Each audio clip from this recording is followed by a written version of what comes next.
সকাল সকাল বাড়িতে মাছের মাথা নিয়ে হাজির। এই জন্য মাছের মাথাগুলো ভালো করে ধুয়ে লবণ হলুদ মাখিয়ে রেখে দিলাম।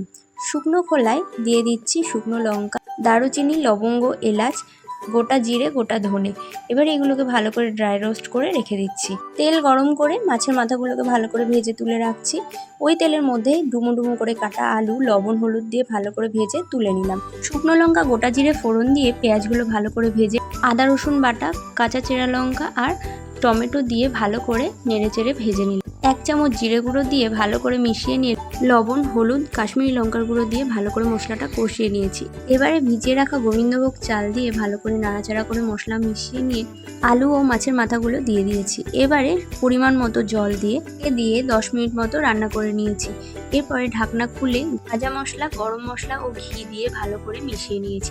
তাহলে একদম রেডি হয়ে গেল আজকে গোবিন্দভোগ চালের মুড়ি ঘন্ট।